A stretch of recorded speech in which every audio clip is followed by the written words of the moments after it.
am Dr. Harish. I am an ENT surgeon, and let us discuss about the nerve supply of the pinna. So before going to the nerve supply of the pinna, let us have a quick recap of the anatomy of the pinna. On the lateral surface of the pinna, this is the lateral surface of the pinna. Okay, it has a few elevations and a few depressions. Okay, the elevations on the lateral surface of the pinna are the ascending crust of the helix. This one, the one here, is called the ascending crust of the helix. This whole elevation which is there on the posterior surface is called the helix. Then in front of the helix we have the antihelix. Then we have in the anterior part, the little bump here is the tragus, and under it is the antitragus. So these are the five elevations on the lateral surface of the pinna. The depressions are in front of the antihelix. We have the depression that is called the concha. Just above it, that area which we see here, almost like a triangle, is the cymba concha, and above that is called the triangular fossa. Okay, so these are the depressions. There's the concha, cymba concha, and the triangular fossa. In between the ascending crust of the helix and the tragus, this area is devoid of cartilage. That area is called the incisura. So this is the place where we use to take, this is the area where we give an endoral incision as in an endoral meringoplasty or tympanoplasty. The other important structure is the external artery canal opening. So this is the external artery canal opening. Okay. Now, the nerves supplying the pinna, they are basically 5 in number, and let us just go through it. The first one is called the auriculotemporal nerve. Let us keep the A for it, the first letter of auriculotemporal nerve. It is derived from the vagus nerve, 10th cranial nerve. This is also called the Arnold's nerve.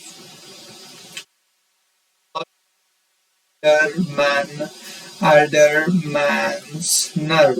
Okay, so the F, the second one is the first one is the auriculotemporal nerve. Second one is the first one is the auricular branch of the vagus. Second one is the facial nerve. The facial nerve is derived from the 7th cranial nerve. Obviously, this is the sensory branch. Most of the facial nerve is motor, except there is a small sensory branch. This nerve is called the nerve of Brisberg. Okay, this is called the nerve of Brisberg. The third nerve which is supplying the pinna is the greater auricular nerve.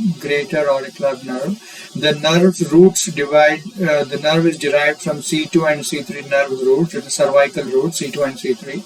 The fourth nerve supplying the pinna is the AN, that is the auriculotemporal nerve. This is the sensory branch of the mandibular division of the trigeminal nerve. That is why it is called 5-3. Okay, auriculotemporal nerve. Okay, so the fifth nerve which is supplying the pinna is the lesser occipital nerve. It is derived from the C2 root, cervical nerve root, second one.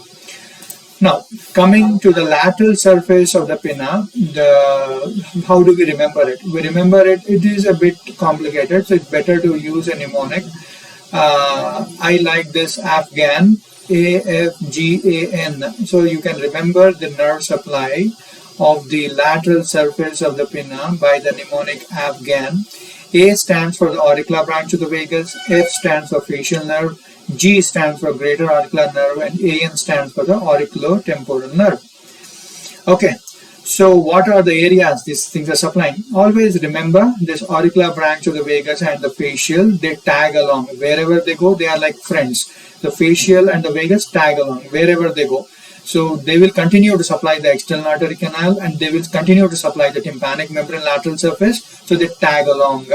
So till the tympanic membrane, so they are like friends. Okay, facial nerve, we have 4 friends. Fine.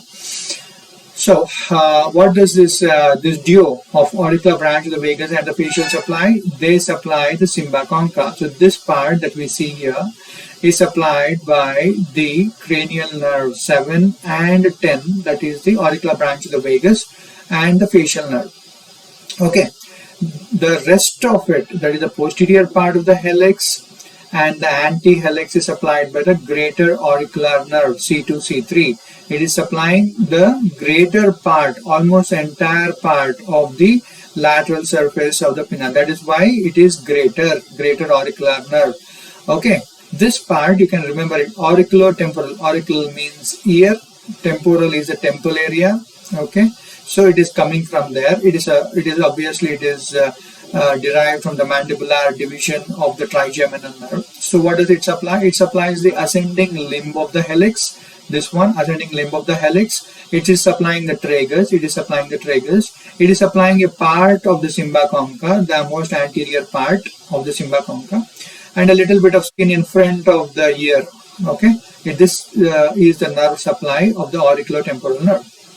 Now, I want you to remember one important part, that this is the external auditory canal. What is the nerve that is supplying the posterior part of the external auditory canal? The duo of the auricular branch of the vagus and the facial. What is the nerve supply of the anterior part of the external auditory canal? Is supplied by the auriculotemporal nerve. So remember this relation, it will be helpful as we go further. So, what is this? The nerve supply of the medial surface of the pinna. Nerve supply of the medial surface of the pinna we can easily remember by the mnemonic AFGLO. AFGLO. AF, again, they are the duo, the auricular branch of the vagus and the facial. They are the duo. They are supplying the post-auricular groove. This part is supplied by the auricular branch of the vagus and the facial nerve. Duo. They go together wherever they go. Okay.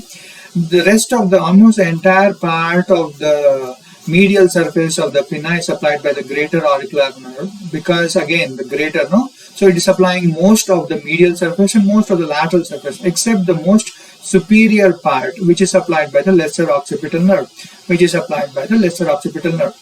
Another tip for you to remember, basically both the medial surface and lateral surfaces, there are three areas. So here you have 1, 2 and 3 areas, and it's supplied by 4 nerves. Again, auricular branch of the vagus, facial, forming a duo, greater auricular nerve and lesser occipital nerve. Okay, even on the lateral surface also you have 3 areas and 4 nerves. 3 areas are most of the pinna, that is the posterior part of the helix, and the lobule is supplied by the greater auricular nerve. The anterior part, the ascending crest of the helix and the tragus, is supplied by the auriculotemporal nerve. This is the second nerve. And the Cymba concha is supplied by the duo of auricular branch of the vagus and facial. Okay, now we have completed the lateral surface and the medial surface. Now coming to the nerve supply of the external auditory canal. So, as I said, when you have this external auditory canal, the anterior part, that is the tragus, this is supplied by the auriculotemporal nerve. The posterior part, what is the relation? That is the Cymba concha, that is supplied by the auricular branch of the vagus and the facial nerve. So these are the same things that continue inwards. Okay, so the anterior wall and roof of the external auditory canal are supplied by the auriculotemporal nerve. The posterior part and the floor, the posterior wall and the floor, are supplied by the auricular branch of the vagus and the facial nerve, the duo, which again travel together. Okay, so if you want to go a little bit more deeper, the superior part is supplied by the facial, and the inferior part is supplied by the auricular branch of the vagus.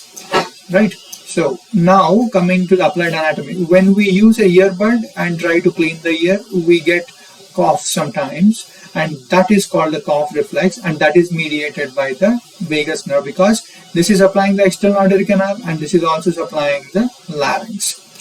Okay, now coming to the tympanic membrane, nerve supply of the tympanic membrane. Tympanic membrane, as you know, has a lateral surface and a medial surface. Okay, the external auditory canal anterior wall is supplied by the auriculotemporal nerve. That is the same nerve that is supplying the anterior-inferior part of the tympanic membrane. Auriculotemporal nerve derived from the mandibular division of the trigeminal nerve. The posterior superior part, what is supplying the posterior superior part? Superior part is supplied by the facial, and the inferior part is supplied by the vagus. The same vagus is supplying the posterior superior part of the of the tympanic membrane lateral surface. Note that this is where the DO breakup, okay, DO breakup, and the vagus continues forward. This is just a way for you to remember things. Okay, so the nerve supply of the tympanic membrane lateral surface, anterior inferior surface by the auricular temporal nerve, posterior superior by the auricular branch of the vagus. Okay, now we have covered the lateral surface. Now nerve supply of the tympanic membrane medial surface. Entire middle ear is supplied by the 9th cranial nerve, that is the glossopharyngeal nerve. There is a tympanic branch of the glossopharyngeal nerve. So this is the tympanic branch of the glossopharyngeal nerve. So this is where it is coming. This is basically a picture of the medial wall of middle ear. Okay, medial wall of middle ear. It is quite complicated. Let us not go into this now. But for you to remember the nerve supply of the medial surface. So this is the tympanic branch of the glossopharyngeal nerve. So this forms the tympanic plexus. So this is also called the Jacobson's nerve, right? So this supplies the medial surface of the tympanic membrane. Medial surface of the tympanic membrane. Now the applied anatomy point is sometimes a patient comes to you. He says, I'm having ear pain. Okay, you look into the external auditory canal, look into the tympanic membrane. Tympanic membrane is fine and intact. External auditory canal is normal. Then you check the tonsil of that side. You find it congested edematous. So sometimes if the infection is really high, pain from the tonsil is referred to the ear. This happens because both of them are supplied by the glossopharyngeal nerve. Thank you for the patient listening.